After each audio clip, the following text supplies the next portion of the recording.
Good morning, my dear students. This is class 4th, subject science, chapter number 3 of term 3. Chapter name is our solar system, and this is lecture number 2 of this chapter.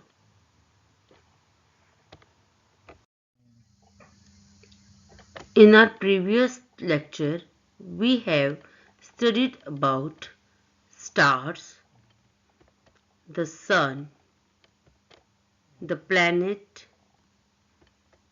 our solar system, and we have studied about dwarf planet. Now we will cover the following points. Points to be covered in this lecture are different layers of the earth. अर्थ की different layers के बारे में पढ़ेंगे. Movement of the earth. अर्थ के जो movements हैं about rotation and about revolution. And we will also cover satellites. Natural satellites और man made satellites के बारे में भी हम पढ़ेंगे. Layers of the earth. long ago there was no earth at all. Scientists believe that the earth started as a large ball of burning gases. ऐसा माना जाता है कि बहुत टाइम पहले अर्थ जैसी कोई चीज नहीं है. साइंटिस्ट ये मानते हैं कि अर्थ की जगह पे एक बहुत बड़ा बर्निंग गैसेस का गोला था. These became cooler during the spinning of the earth for millions of years. जब ये अपनी जगह पर स्पिन करते थे, अपनी जगह पे घूमती थी ये, तो धीरे धीरे ये कूल होना शुरू हो गए. बहुत मिलियंस ऑफ ईयर तक ऐसा ही होता रहा. As it cooled, it became hard and surface of the earth became a crust with wrinkles.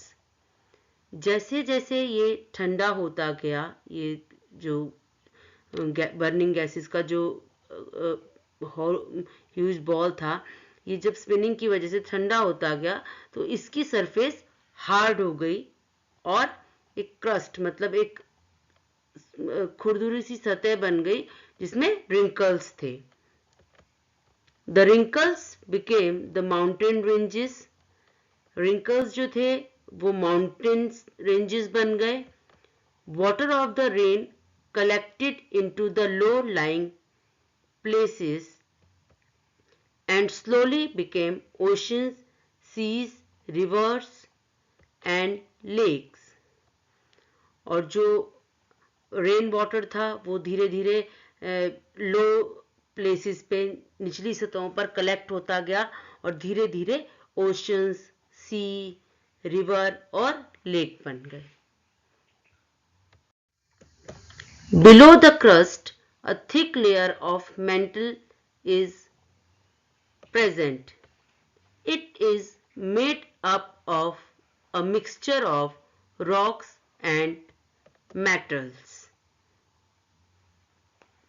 जो अर्थ क्रस्ट है, अर्थ की जो सतह है, उसके नीचे एक लेयर मौजूद है जिस ये रॉक्स की और मेटल्स के मिक्सचर है. जो ये जो अर्थ की जो सतह, अर्थ की जो क्रस्ट है, उसके नीचे जो भी चीज है वो रॉक्स और मेटल्स हैं उसमें. The innermost part of the earth is called core, which is extremely hot. It is divided into inner core and outer core. The inner core is a ball of hot solid iron. The outer core is of the thick molten iron. जो अर्थ का जो inner most मतलब सबसे जो inner most part है, जो अंदर का पार्ट है, उसे हम कोर कहते हैं, जो कि बहुत ज्यादा हॉट है। अगेन इसे हम दो पार्ट में डिवाइड कर सकते हैं, inner core and outer core.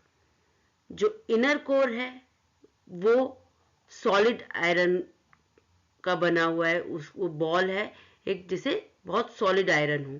और जो आउटर कोर है वो थिक मोल्टन आयरन जो है, जिसे थोड़ा सा पिघला हुआ जो आयरन होता है, जो थिक होता है, वो उसका बना हुआ है। This is picture of layers inside the earth. The outermost part is crust, then mantle, then outer core, and then inner core. Deep beneath the crust, there is a reservoir of molten rock called magma. Beneath, BENEATH मतलब होता है गहराई में। अगर हम इस crust की, इस पपड़ी की, इस सतह की और गहराई में जाएं तो वहां हमें मॉल्टन रॉक्स मतलब जो पिघले हुए रॉक्स हैं उनका रिजर्वायर मतलब भंडार मिलेगा हमें, जिसे हम मैग्मा कहते हैं। तो इस अर्थ की जो अर्थ क्रस्ट की बिल्कुल गहराई में अगर हम देखें तो यहाँ मॉल्टन रॉक्स की रिजर्वायर मतलब मॉल्टन रॉक्स का भंडार है पूरा, जिसे हम मैग्मा कहते हैं। Sometimes this magma is forced up outside the surface of the earth as a liquid through weak point called cracks in the form of volcano. This liquid comes out of it is known as lava. कभी कभी ये magma किसी अर्थ की किसी भी weak point में, जिसे हम क्रैक बोलते हैं, उसमें से बाहर आने की, सतह पर अर्थ की सरफेस पे आने की लिए फोर्स करता है, उससे बाहर आना चाहता है।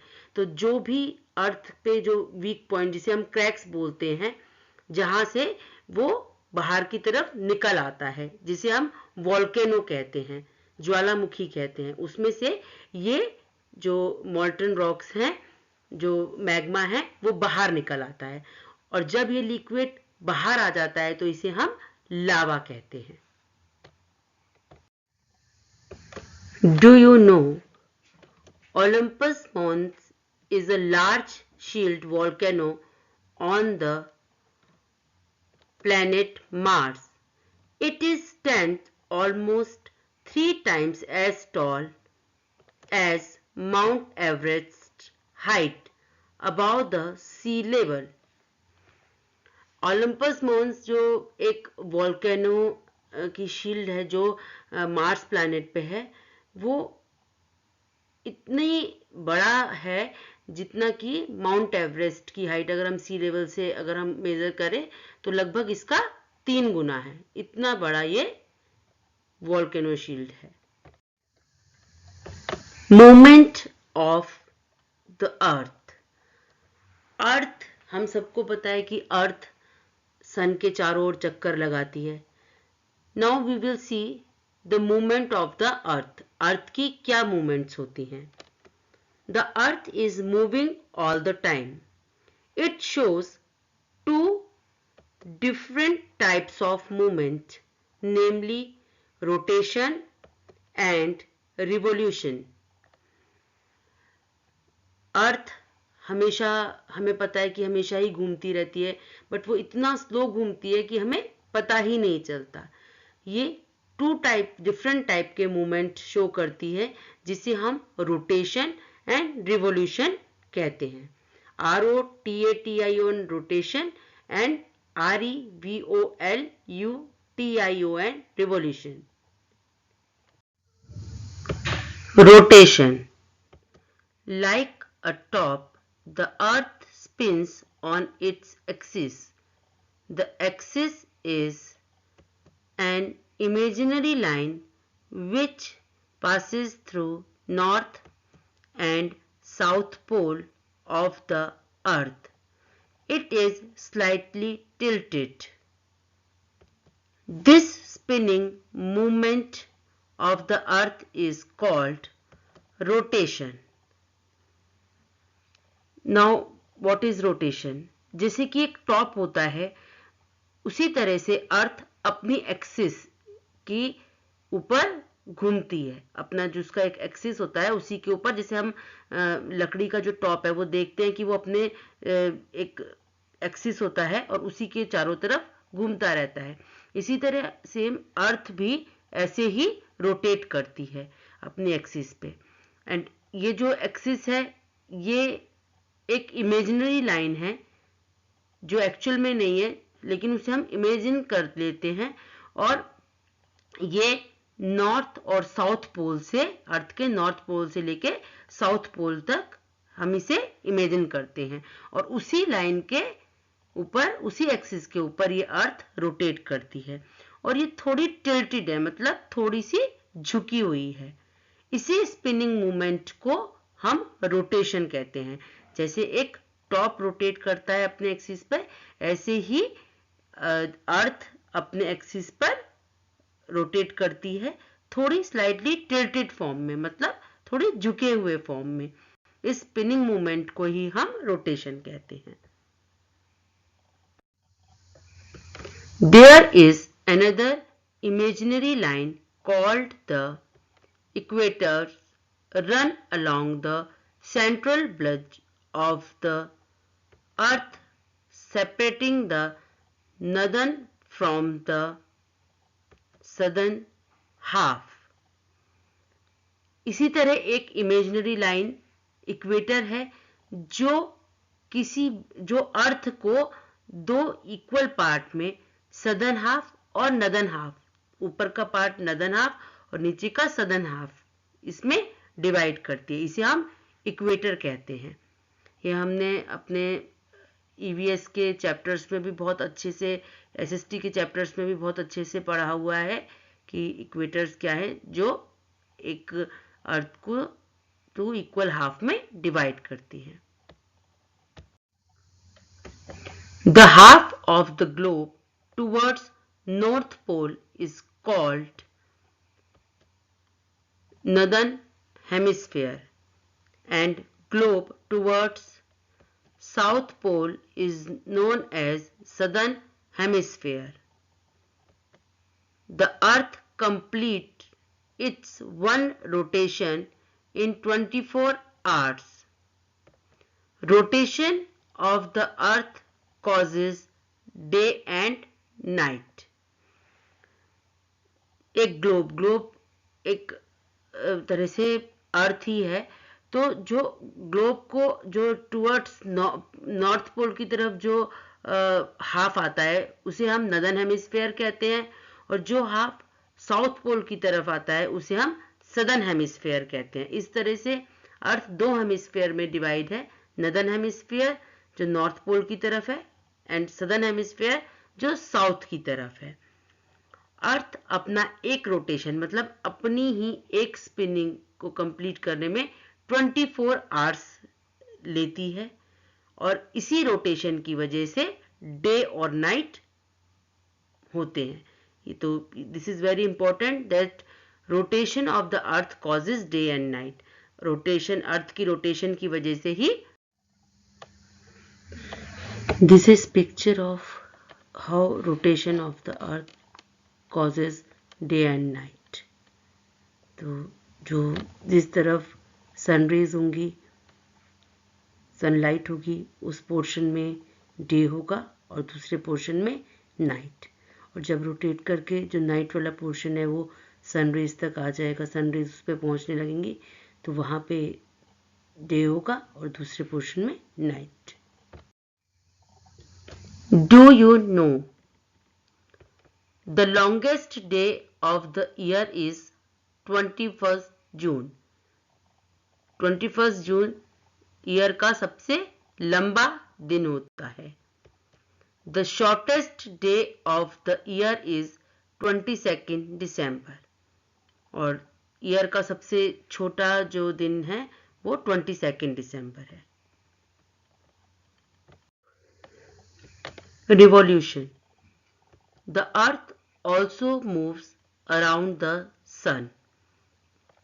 अभी हमने देखा कि रोटेशन की एक्सिस, जब अर्थ अपने एक्सिस पर ही रोटेट करती है तो उसे हम रोटेशन कहते हैं, और इससे पूरा करने में वो 24 आवर्स लेती है। लेकिन इसी के साथ साथ अर्थ सन के चारों ओर भी चक्कर लगाती है। This movement of the earth is called revolution.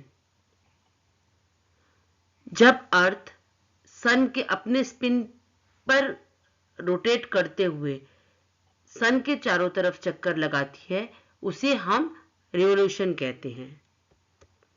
The earth completes one revolution in 365 and 1.5 days।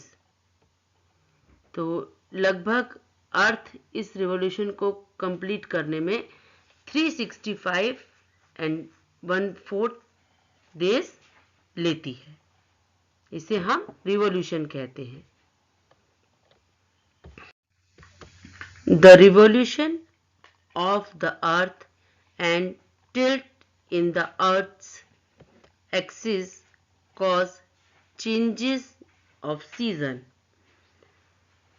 जो रोटेशन है उसकी वजह से डे एंड नाइट बनते हैं। इसी तरह से अर्थ के जो मूवमेंट है रिवॉल्यूशन, और जो अर्थ अपनी एक्सिस पे टिल्ट है, थोड़ी झुकी हुई है, उसकी वजह से सीजन में चेंजेस होते हैं। When northern hemisphere is towards the sun, it receives more sunlight. Therefore, it has summer season. जब नदर्न हेमिस्फीयर सन की तरफ जब उसका फेस होता है तो ये सनलाइट ज़्यादा रिसीव करता है, यहाँ तक सनलाइट ज़्यादा पहुँचती है, इसलिए यहाँ पर समर सीजन होता है। During this period the southern hemisphere is away from the sun and so it has winter season.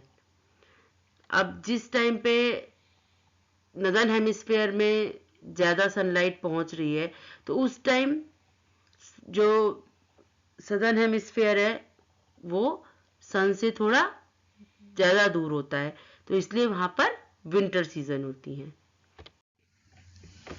In the similar way when the northern hemisphere is away from the सन,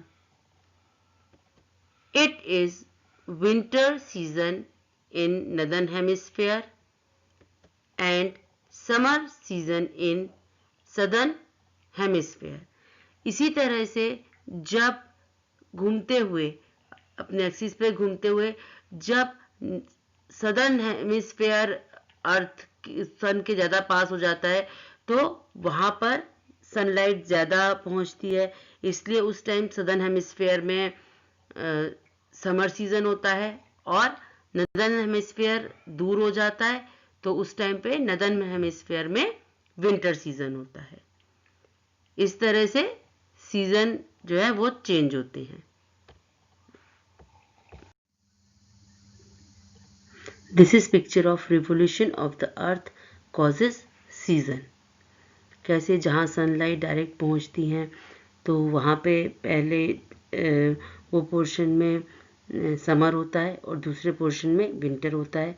जब दूसरा portion direct सामने आ जाता है सन के तो उस जगह पे समर हो जाता है और अगेन दूसरी जगह पे विंटर सीजन आ जाता है।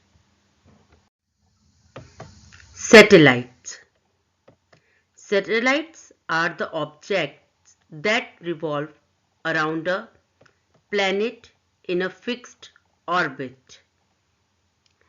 सैटेलाइट वो ऑब्जेक्ट्स होते हैं जो प्लैनेट के चारों तरफ एक फिक्स्ड ऑर्बिट में, एक फिक्स्ड पाथ पर रिवॉल्व करते हैं। जैसे प्लैनेट सन के चारों तरफ रिवॉल्व करते हैं, चारों तरफ चक्कर लगाते हैं, ऐसे ही सैटेलाइट प्लैनेट के चारों तरफ चक्कर लगाते हैं।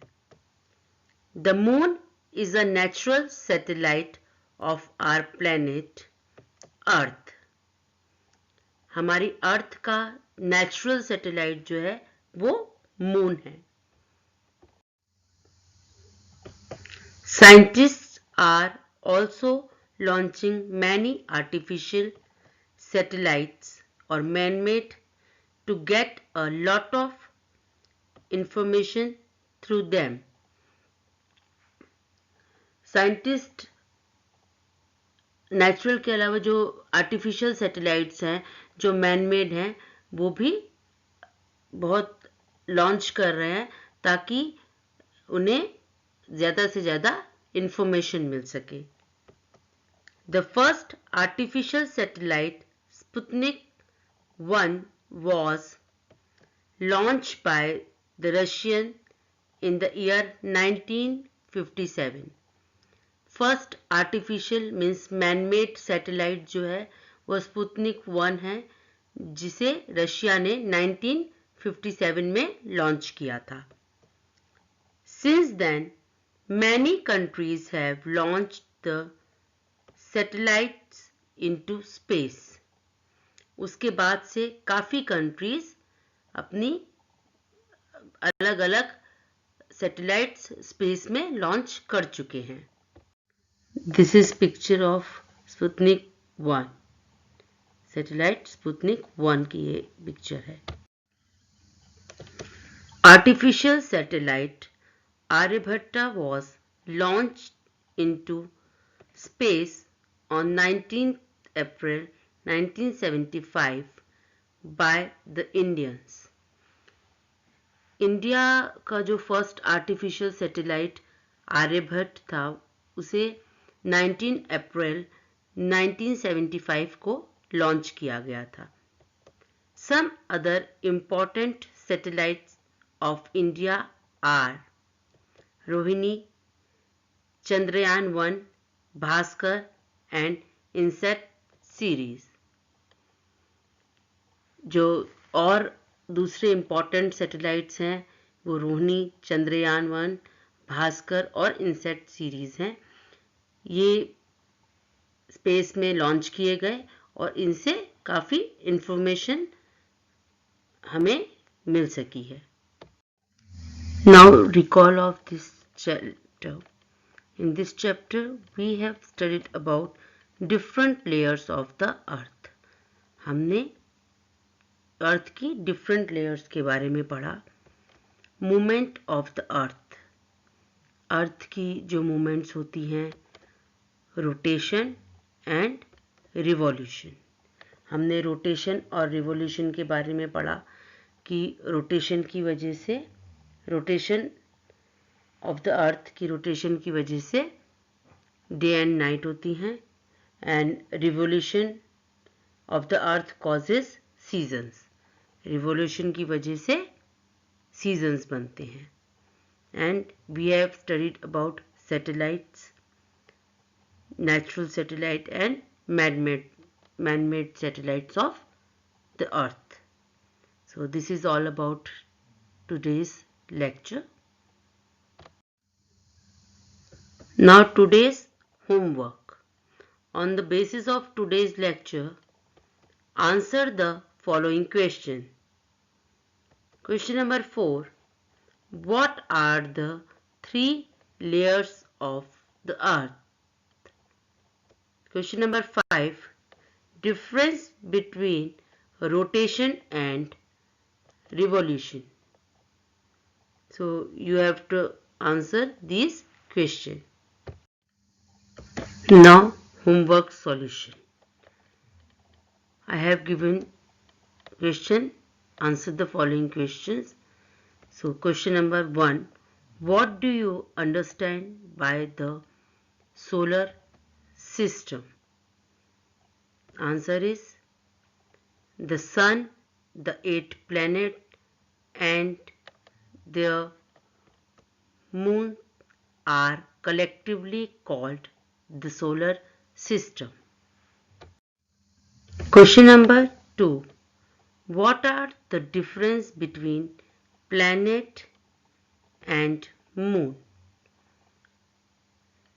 Answer: the planet moves around the sun and moon moves around the planet. Planet sun की चारों तरफ चक्कर लगाते हैं और मून प्लैनेट की चारों तरफ चक्कर लगाते हैं. Question number 3. What are the inner and outer planets made up of? Answer: inner planets are made up of rocks and iron, and outer planets are made up of frozen gases. Inner planets जो हैं वो rock और iron के बने होते हैं, जबकि outer planets frozen gases के बने होते हैं. So this is all about today's lecture. Take care and goodbye.